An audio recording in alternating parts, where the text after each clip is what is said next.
And when I was preparing for that role, my mom told me that my great uncle was actually a medicine man in Mexico, right? Uh-huh. And I said, well, it's in my DNA.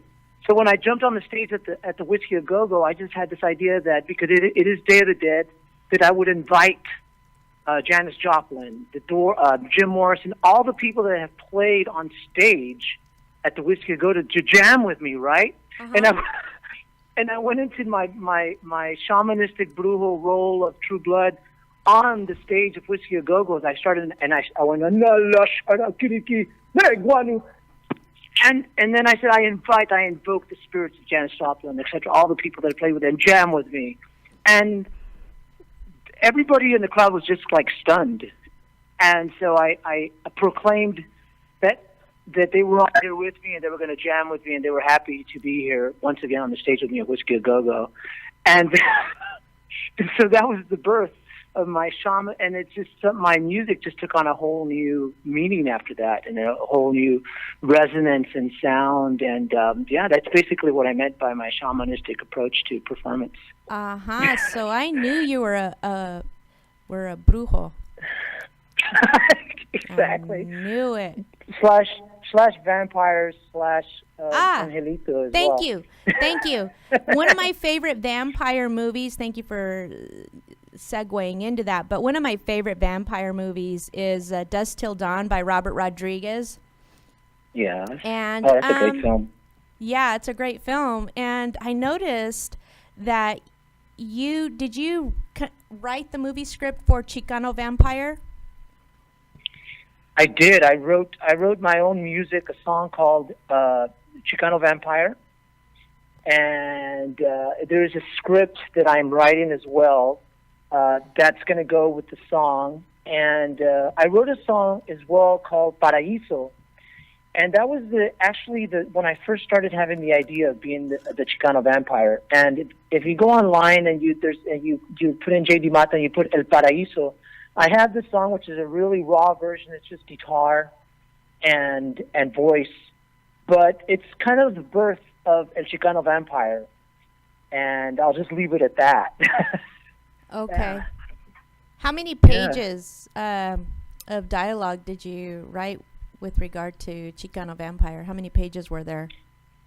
I would say right now it's still a work in progress in terms of the script, Chicano Vampire, but when it's all said and done, it's probably going to be about 90 pages.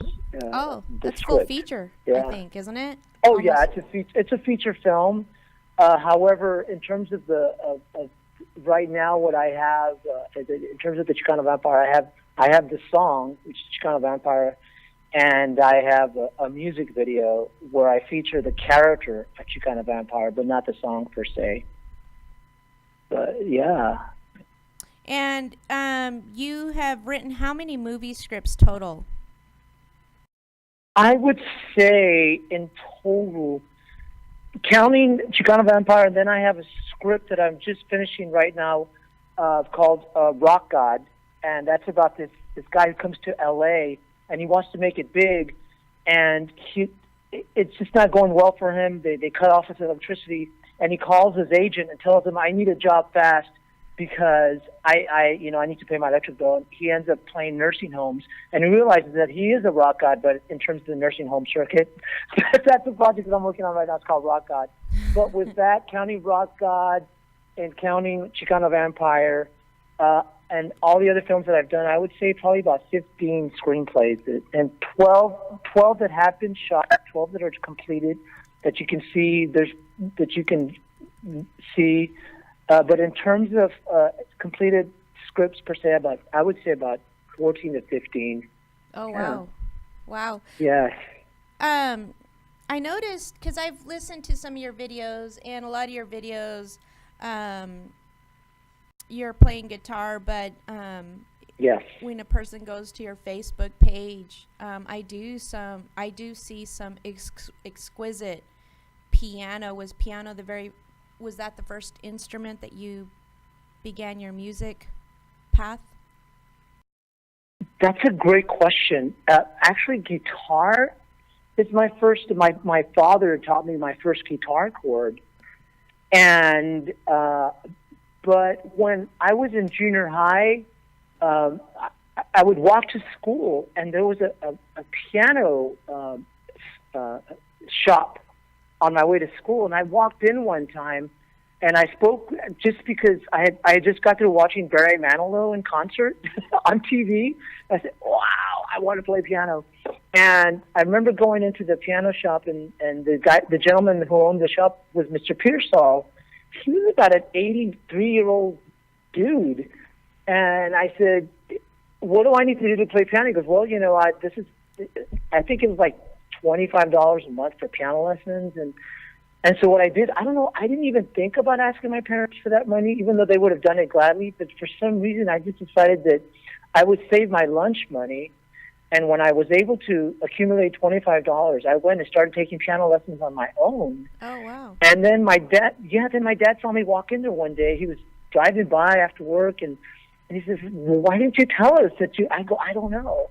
And my dad rented a piano after that. And shortly after that, DeeDee, I think I had taken like 3 months of piano lessons. Mr. Pearsall, my piano instructor, and like I said, he was an older dude. He passed away. And after that, I never took piano lessons. But then I remember when I was a freshman in high school, I had a crush on this cheerleader. Mm-hmm. And she was sitting in front of me in class, right? And I said to her, she turns around and started talking to me out of the blue. And we were talking, and I told her, well, I have to say, I'm a piano player. I have to be honest with you, I wrote a song for you on the piano. And she goes, you did? I go, yes. And she says, well, I have a piano at my house. And if you want to come over on Saturday, play it for me. I said, yes, I'd love to. There was only one problem, DeeDee. I hadn't played the piano since 7th grade.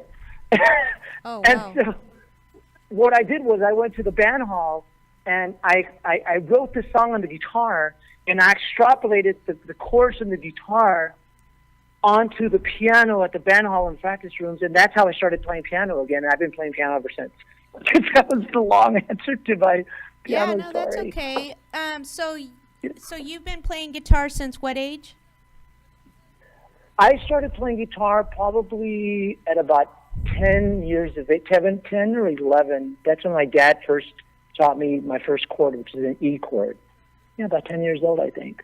And I wrote my first song shortly after that called Desperados. Oh, Desperado. Ooh, that sounds like an interesting... Yeah, I know. We're the Desperados. My first song. You just seem to play piano like classical. I just heard a lot of... There you go. Classical music. For some reason, just about a year ago, I started to... Okay, so this is also what happened. I was literally playing at a nursing home, and which is kind of where I got the idea for Rock Gods. And this is about 5 years ago, and this gentleman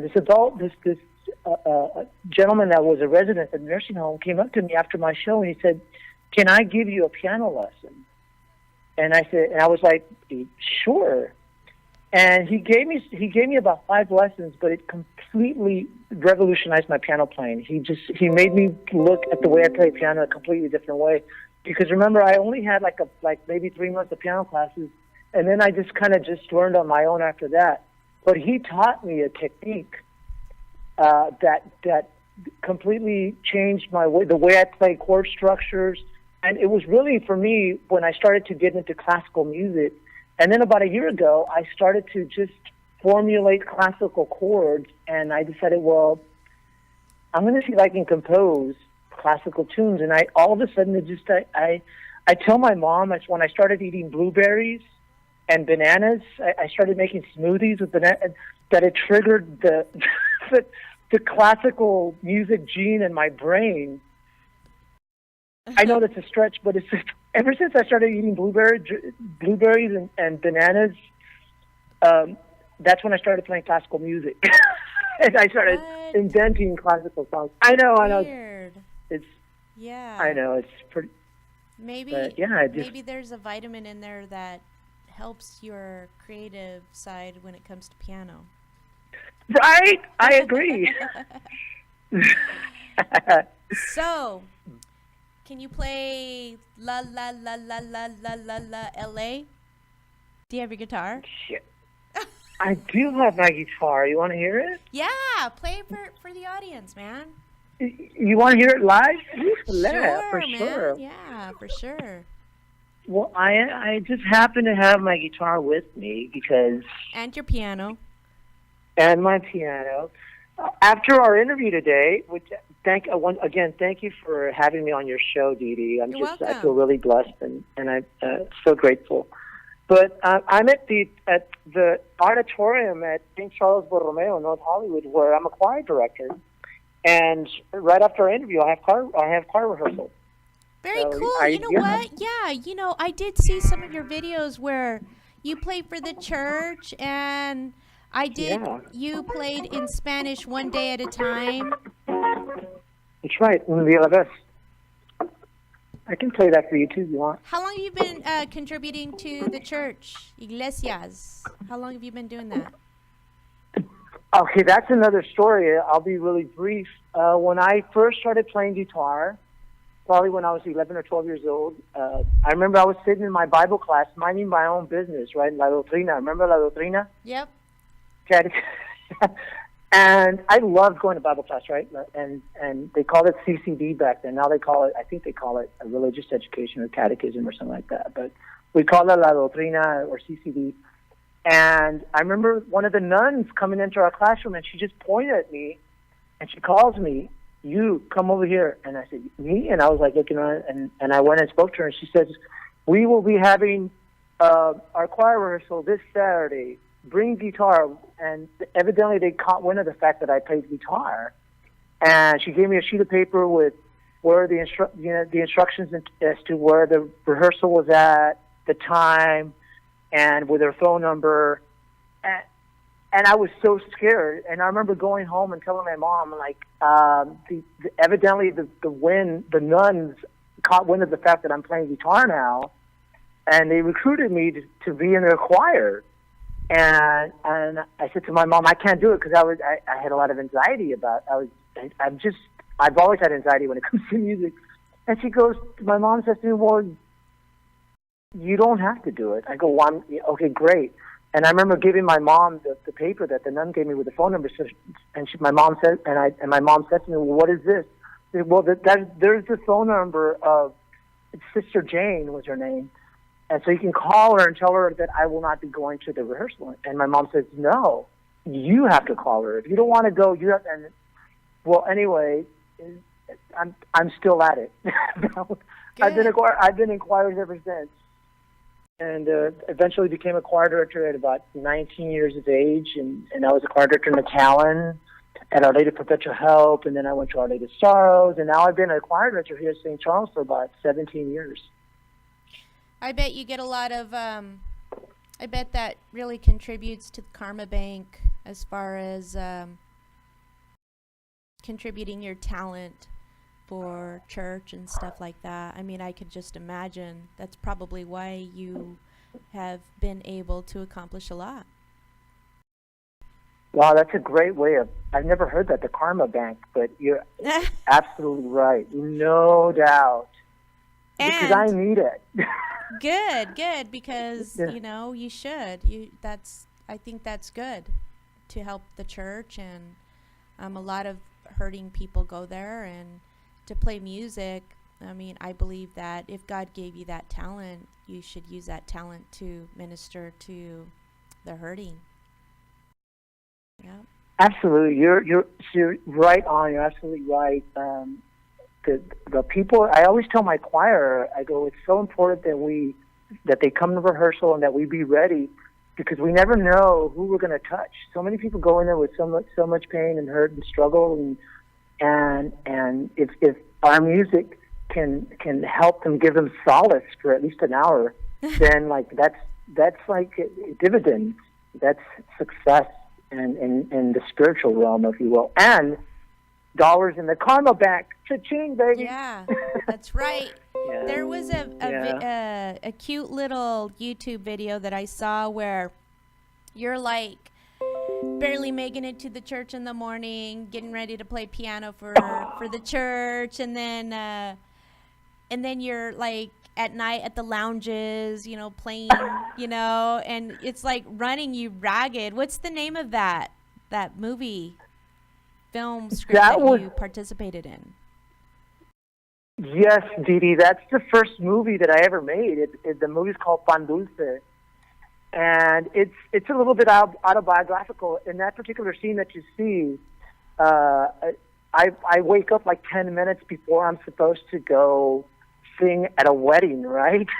It happened to me before, and it's kind of the second part of the movie is a day in the life of a musician, where, for example, that day takes you. I sing at a wedding, and then I sing at a funeral, all in the one day, right? Then I sing at this convention for a church convention, and then at night I'm singing at a bar, right? So in a way, I said before, I'm a holy roller by day and a rock and roller by night. There you go. That was the line. That was the line. Right, exactly. Yeah, that's a cool little film. That's my first film, Pan Dulce, and you can see clips of that online. I haven't not released it theatrically yet, but I should put it on like on Amazon or something to that effect. Well, you should play La La La La Los Angeles. You want to hear it? Por favor, sí. All right, for you, the world. Oh wait, hold on. Oh, hold on a second. Yeah. But I think the producer's going to play the curandera primero. Oh, okay, great. Okay, so hold on. Okay, sure.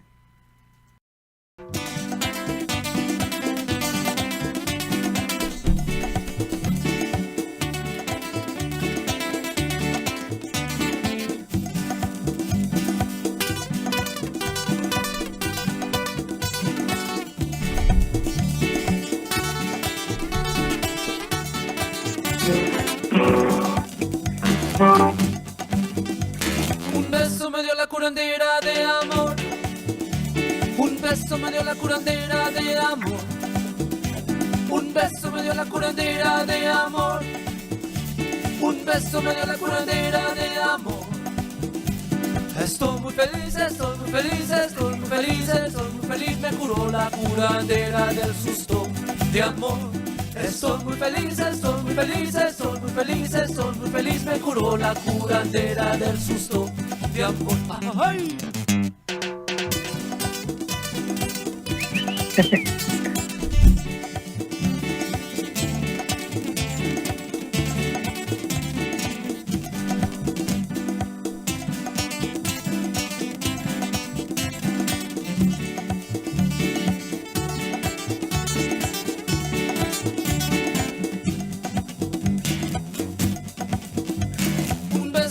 Curandera de amor.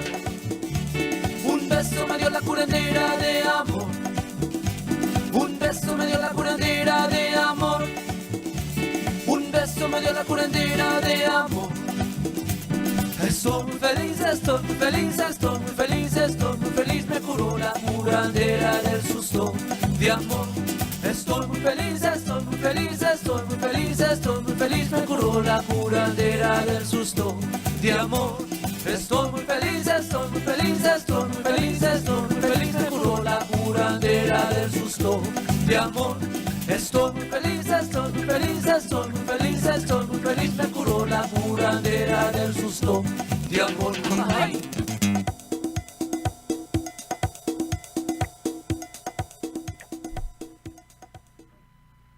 Yay! And there's an actual cute story to that, Osvaldo. Tell us the story. Okay, there's two stories within the one story, right? Mm-hmm. Should I say? Okay, so Yeah. I'll say the buzzkill story first. Okay, and so every time I would play La Curandera, right, I would tell a story to disguise the real story. So what I would say was every time before I played La Curandera, I'd say that I was playing at this bar at Boyle Heights here in Los Angeles, right? And when I finished playing at the bar at 2 a.m, I was walking to my truck, and all of a sudden I get a tap on my shoulder from out of nowhere. This gypsy woman appears in front of me, right? Mm-hmm. And she says to me, and she's probably like 80 years old, very mysterious Latina-looking gypsy woman, and she says to me, she goes, "You are suffering from an affliction of not being able to love, right?" And I say, well, "I am." And and then she says, "I have a cure for that." And I go, and she goes, "I'm a curandera," right? And I go, "What is it? Tell me, please." And all of a sudden, she gives me a kiss in my mouth, and all of a sudden, I'm cured from this affliction of love, like the song says. And that's a story that I would say until people started telling me, "Dude, man, that story is a total buzzkill." I go, "Why?" Well, because, how do we know that old lady wasn't like, if you can only imagine all these like nasty things about this lady and her kissing you and all that, dude, that's just not a cool image. I started thinking maybe they're right. It is a buzzkill story. So, but the real story is that I play this event here in Los Angeles once a year, and I've always seen this lady who's like really sweet and smart and attractive, and she's a doctor, and I see her once a year. And this last year that I played, she came up to me and just thanked me for every year I come play this fundraiser, and she said, "Thank you so much, you played really well." And she gave me this kiss on the lips, right? She gave me more like a peck. And I was like, wow, I was so floored by it. I go, man. And she left, and I only see her once a year. And I thought to myself, wow, that was such a nice gesture on her part.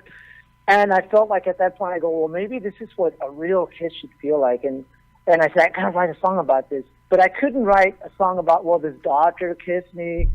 And I took artistic license and I made it into La Curandera, right? Because she's a doctor.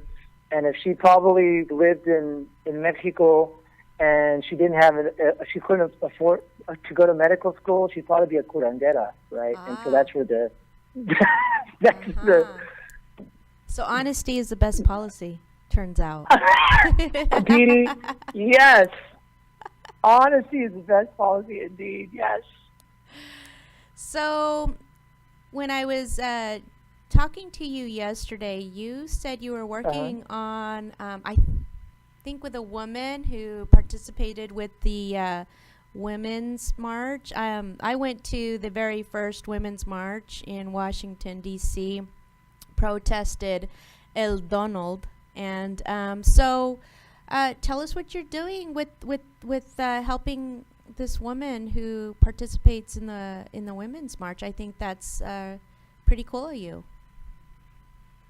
Yes, that's a great question. Her name is Diane Burrows, and Diane is she wrote, she was a showrunner. She created a show on CBS that ran from, I believe it's 2001, 2004, a show called Still Standing. And she's the writer and creator of that show, and just a intellectual giant, if you will, in terms of writing, and we became friends, and we actually wrote a pilot together, a pilot called Fresh Eyes, which is about these 4 undocumented immigrants who live here in Los Angeles. They live in this studio apartment with they separate their bedrooms by bed sheets, and they're just so grateful to live in Los Angeles, even though they're living in sheer poverty, just to be here, that they see life with fresh eyes, right? So we wrote that pilot together, and we pitched it, and it didn't get picked up, but we remained friends. And one of the things that she did is that she has a website called Left at 50.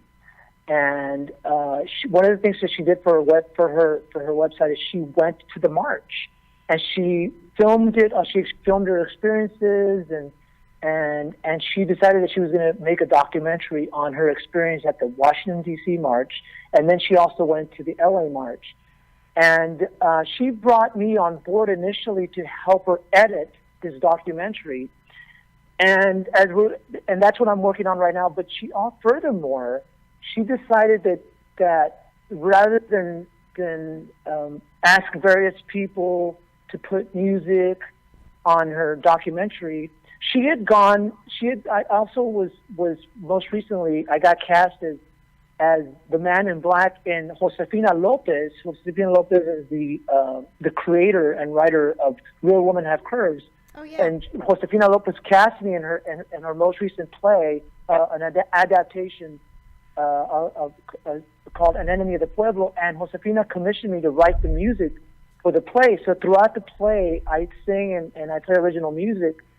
And Diane went to go see that play, and she says, I really liked what you did with the play, the music, that I want you, she hired me, Diane commissioned me to create the music for her documentary.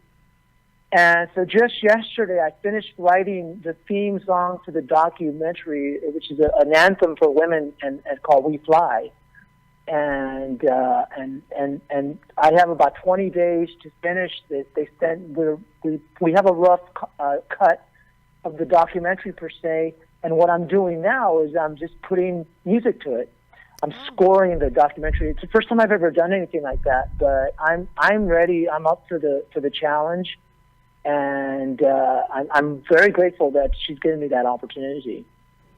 Very and cool. also, if I may add, DeeDee, Diane Burrows is she has a production company called Look Far Productions, and I'm the first person that she signed. Where what she does is she's creating an app for me. It's the JD Mata app. It should be out real soon. And in that app, you'll be able to find all the songs that I've written, all the movies that I've made, and you can. That's where you'll be able to like purchase my songs through iTunes, and purchase my films. And so I'm very grateful for her because she'll be promoting me as an artist, as a musician, throughout the world, if you will. So I'm very grateful for Diane Burrows and her production company. I know you've traveled the world. Where have you gone? Different parts of the world. Well, I've been to Switzerland, which was amazing. I've been to what used to be the former Yugoslavia.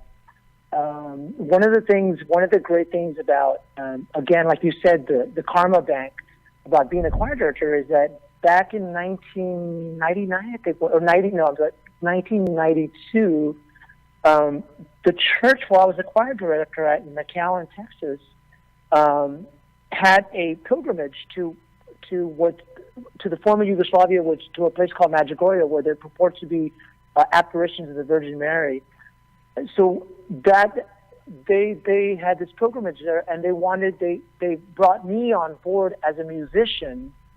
And they paid for my trip, so I got to go for free to Yugoslavia, and which was, oh my God, it's just gorgeous country. Former Yugoslavia. Now it's I believe it's like Bosnia and Serbia.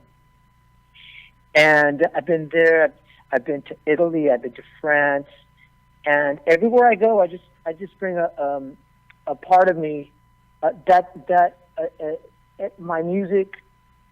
Everything now that I play in terms of my music, in terms of my films, it's just all those experiences, and also the DNA of my great grandfather, my great grandfather back in Mexico. They were actually a traveling circus. So. Okay. Yes. So that explains why you use the carnival. Because part of your bio is that you bring to the table a Texas-Cali carnival sound, and I'm thinking you use the term carnival because of the background in circus. That is absolutely right. You're so perceptive, DeeDee. Damn, you're good. I do my research. You do your research. You're good. No. Okay, we're gonna do a quick break. The director Monday. Oh, okay. Hold on. Osvaldo, the director, wants to play the audio that you sent us, La La La Los Angeles. So can you hold on? All right, he's gonna play. All right. It. Gracias, Osvaldo.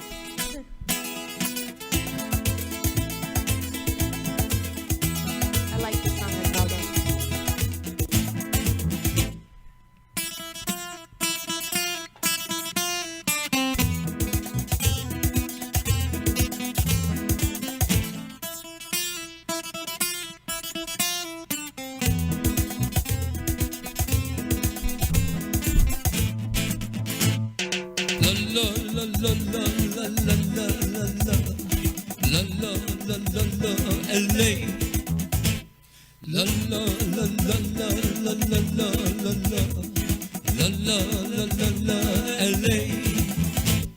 Amor, mujer, vente conmigo, mujer, a Los Ángeles.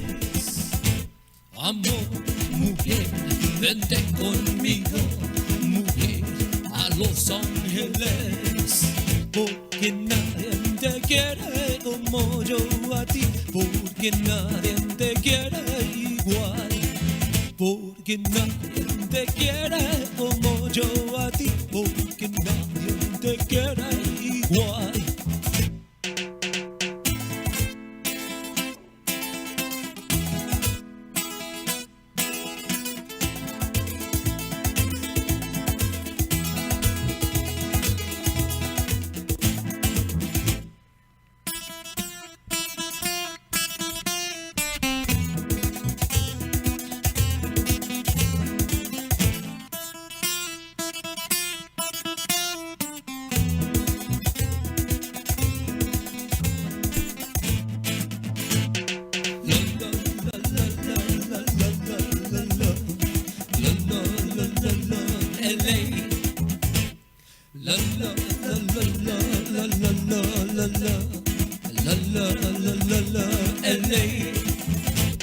Amor, mujer, vente conmigo, mujer, a Los Ángeles.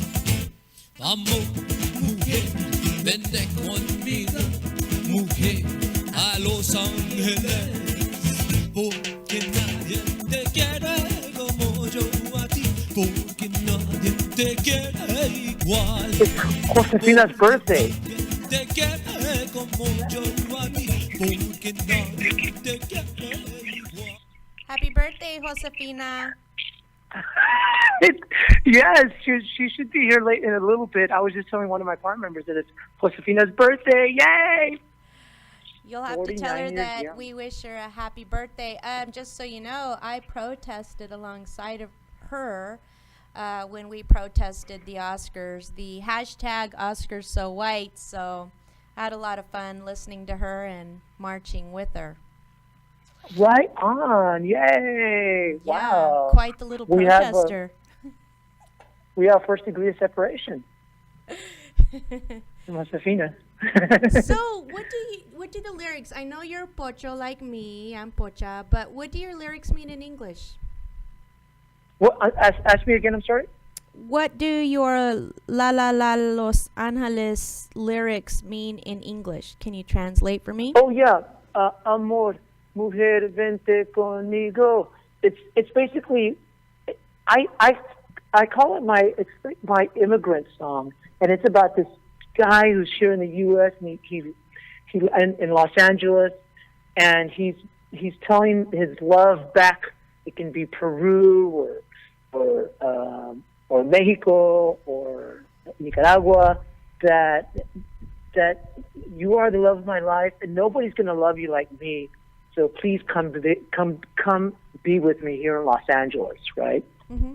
And I decided that I was going to, particularly, like, it started with La La Los Angeles, where when I was writing songs, I'd always, after you reach a certain age, yeah, your vision goes a little bit, right? And you need glasses. Yeah, and that's me. As a matter of fact, I was shooting one day, one of my films, and I shot the whole day blurry when I went to look at dailies. And that's when I realized, I think I need glasses. In any event, I get tired of trying to find a pen, trying to find my glasses, trying to find paper to write words for a song. I decided, you know what? I'm going to just write songs where I don't have to write words. I don't have to write chords. I don't have to write music. It's just going to be in my head. I'm going to write songs, words, lyrics that are catchy, that are simple, and see what happens. And La La Los Angeles was the first one. La la la la la la la. Very simple. Where anytime I perform that song, I don't have to put music up, and it's just boom, I have it. And that was the first one that became and then came La Curandera, right? And all of a sudden I had 42, 45 songs where There's no record of them anywhere, only in my head and in terms of the recording session, which is a lot of freedom. So when I go perform these songs, when I go do a show, I don't have to worry about, oh, I forgot my music or I forgot the words. It's like they're simple enough that they're ingrained in my head. Like there's another song that I wrote called The Queen of the Sunset Strip, and it starts off, are we, and that's a chant that, remember that? Did you ever do that when you were in high school? Yeah. Right? And so I just use that in the song. It starts off, it's like, you know, we. I always thought it was so catchy, and I thought to myself, do I need to put this in the song? And I did in a song called The Queen of the Sunset Strip. So, La La Los Angeles, basically, it's that basic meaning of love, and come stay with me here. Come, nobody's going to love you like me, so come to Los Angeles. So it's dedicated to immigrants. Absolutely, definitely. It's definitely a good immigrant song. It's a good Los Angeles song, and it's a good Texicali song. Can you play something that nobody has ever heard? You have something, I know you have 45 songs out there that nobody's listened to. It's in your head. Can you play one? Sure. No, I could do that right now. Let's see. There's this one song that I just started to write on the piano. Okay. You want me to do it? Sure. Osvaldo's saying yes. Yeah? I'll do one quick verse, okay? Okay. And this one is called La Vuelta, okay? Because when I was a kid, again, here we go. Vamos a la vuelta. Remember that? Yes. Vamos a la vuelta. Remember when we were kids? It's Pocho. Yep. It's Pocho's saying, Vamos a la vuelta. Yeah. Even though my dad wasn't Pocho, but he just, let's get in the car and let's go for a ride, right? And the time we'll just go. There was no internet back then or whatever. It's like we're all going to get in the car and we're just going to go. I remember we'd go to Dairy Queen and get ice cream. We'd go to A&W. Exactly, totally.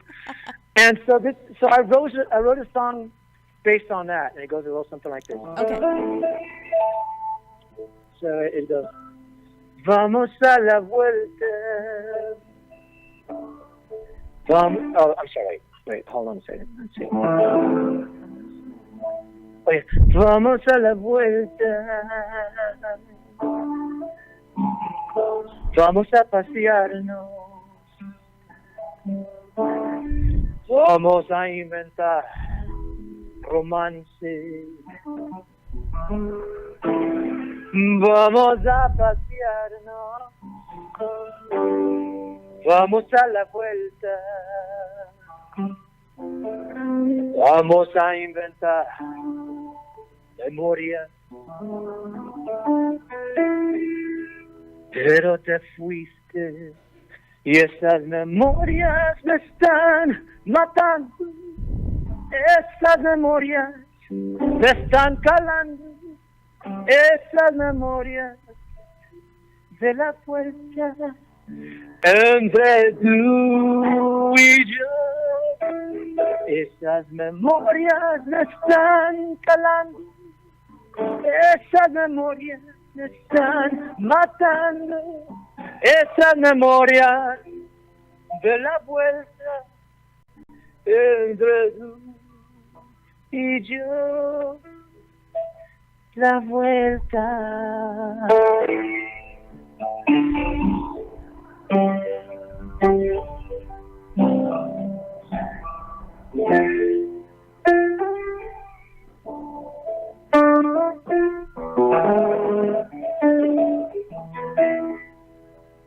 La vuelta. Bravo! Yay! Yay! So that's the first time. That's the first time I ever I performed that song live. Off the cuff too. Wow. So okay, so you just justified my whole reason, the whole reasoning for doing these songs where I don't have to play any where I don't have to pull out any music or anything. Just like you said, can you do a song and just at the top of my head it came out, right? And I had my piano and I was able to perform it. I made a few mistakes here and there, but that's cool because first time I'm just writing it. Right. So Totally yeah, I off hope the you cuff. liked it. So, okay, so how can my audience look for you on social media? Tell us everything, how they can contact you, what kind of work you're looking for, who you're wanting to collaborate. Let's get to the nut of things and tell us. Okay. Can you ask me again, because it kind of broke up a little bit? Oh, sorry. How can my It's okay, audience contact you on social media, or just contact you in general? You know, what do you want as far as your aspirations in your career and in life? What are you looking for? What do you want to attract into your sphere? Wow, that's a great question. I was just thinking about that last night. And, well, before I forget, I do have a feature film that I'm editing right now. It's a film called Chasing Steeples.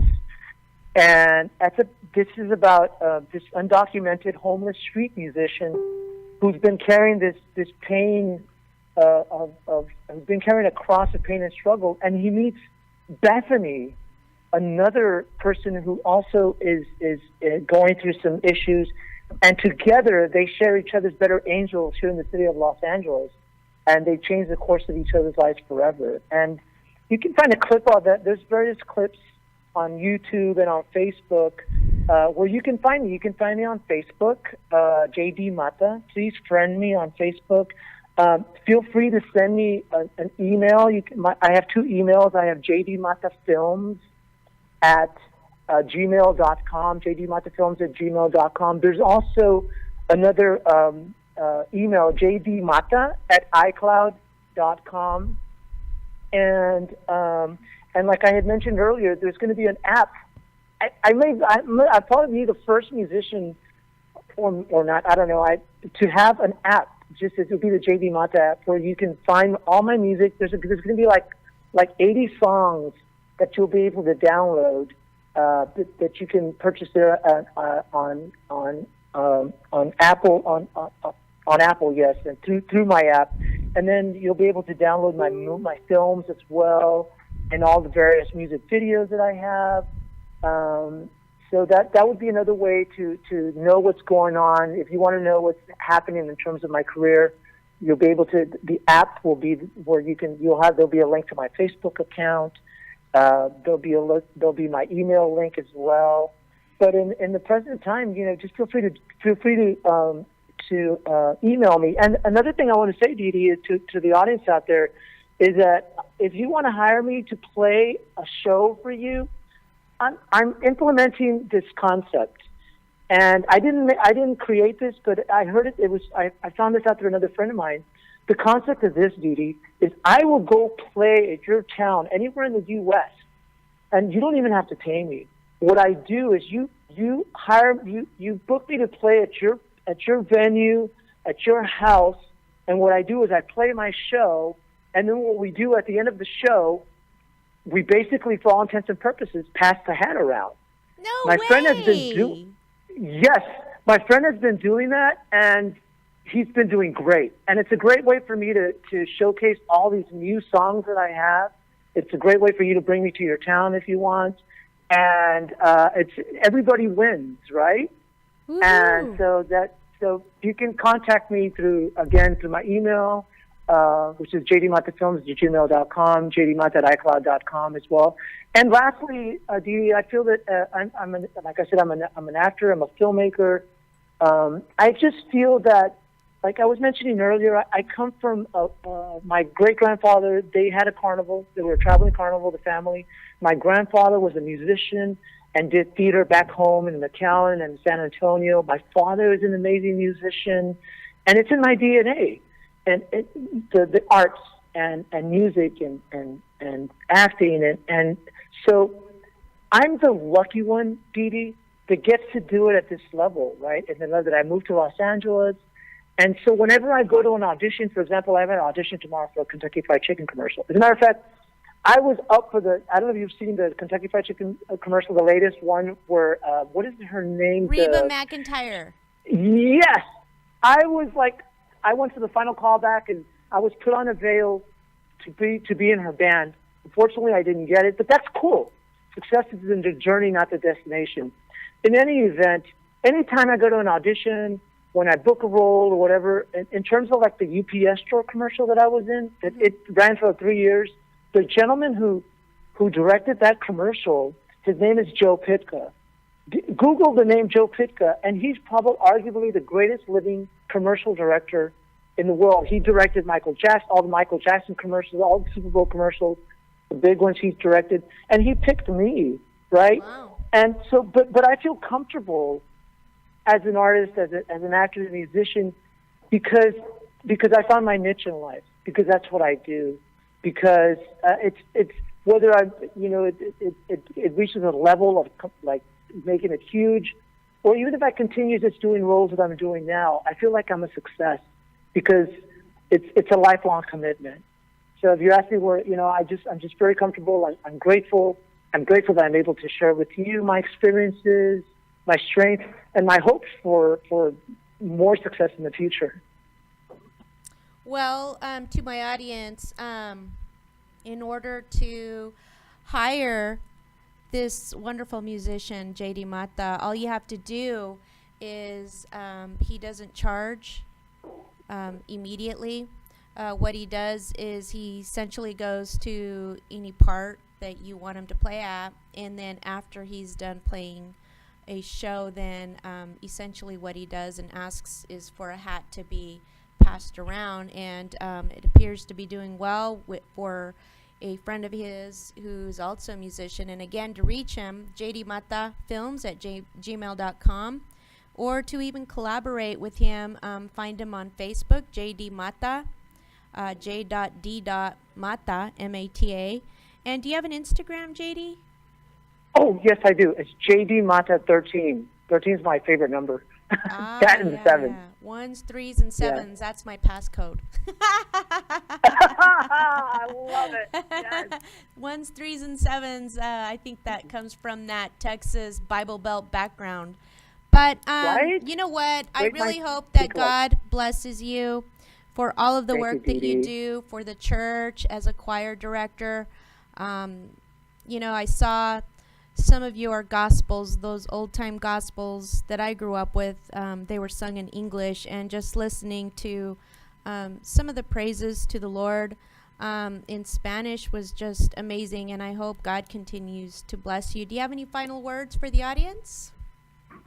I just want to say that I'm everything that this opportunity, this platform that you've given me to share a little piece of my existence on this earth is so gratifying, and I just hope that I'm still able to continue with films and with music, and that every song, every film it comes from the bottom of my heart. It's authentic, and I'm just pleased, and lastly, just pleased to be on your show, and I hope to work with you, DeeDee, one day. Yeah, you know what? I'm working on a movie script, Mariachi Me, and I need to give props to two people, Paul Renteria and P. Alva, who told me nothing but wonderful things while I was visiting in Los Angeles and protesting alongside Josefina. And again, please tell her happy birthday for me. Will do, definitely. Yes. So, yeah, we can definitely collaborate. And with that, Osvaldo, our director, producer, is going to... Thank you, Osvaldo. He says thank you if you hadn't heard. So that'll wrap it up. Bien. Thank you again, Adelante, JD. Osvaldo. Yeah. I hope you have me back. Yes. Thank you. That concludes the blah, blah, blah, blah, Tequila Onda show. Thank you for listening.